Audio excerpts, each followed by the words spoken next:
Hey guys, this is Josh. Just want to come back on and say hi. Hope you guys are having a great time in this life. I know it's been a little still chaotic with COVID and everything else happening, but hopefully you're still reading and hopefully you're still processing life. I think it's really, really important. I've been doing a lot of the same. In fact, I recently finished the first draft of my Master of Art in Theology and Culture's thesis.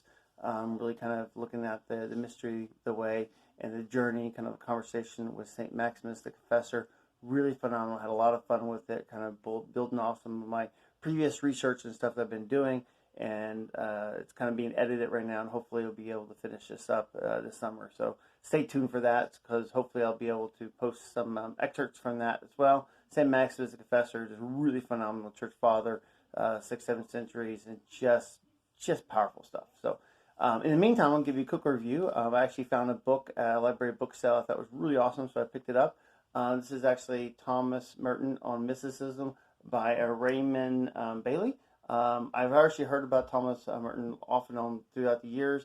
He was a Roman Catholic monk that born in, like, I think 1915, lived to, like, I think 1968, I believe is when he passed away.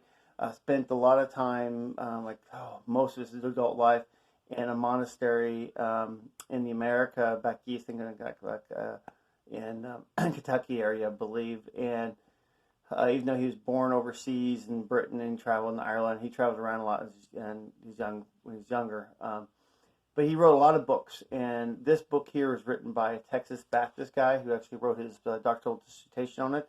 It was published in the 70s, so I think 75, so about 8 years, a little less than 10 years from when Merton actually died. And it really is kind of a overlook of all the different books that he wrote and different theologies and focuses of Thomas Merton, and as well as his kind of views on mysticism.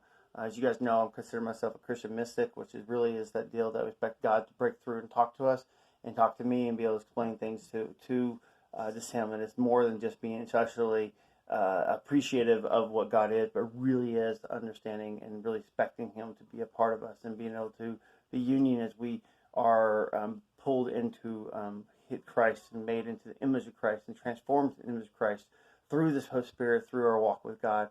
And so that's what attracted me to this book, and I read it, and it actually really phenomenal. I have not read anything by Thomas Merton. I've heard about him through different people, but never read anything. So actually reading excerpts from his books and reading about it was phenomenal.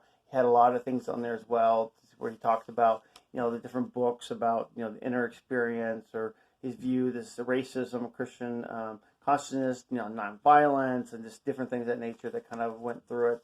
And it was just kind of fun to get the overview of who Thomas Merton was and some of his books and pulls onto it. One things that really kind of stood out to me towards the end, it was in his writing on inner experience. Thomas Merton was talking about, other religions or just other people in general. And one of the things he believes, and actually I believe as well, I think it goes back to the Eastern Orthodox followers and even through creation and the scriptures, which is ideal that Jesus did not leave himself without a witness to all people. They believe that even through the fallenness of man, even though man and sin entered into the world, Jesus and God has always been there to show his light into people, and even if they didn't know it. And that's really where, you have natural revelations of the earth and the creator and dreams and revelations that people have. We definitely see that Jesus was special, that really Jesus was the invisible God made visible, and there's something phenomenal about that, and that's why we have the scriptures and we have the person of Jesus.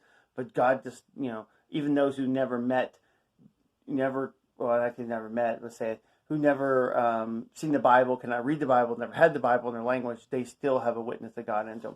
And this is what Thomas Merton wrote. He goes, every man at some point in his life encounters God. Oh, that's powerful, right? Every man or woman, I would put, every person, every human, at some point in our lives encounters God. And many who are not Christians have responded to God better than Christians.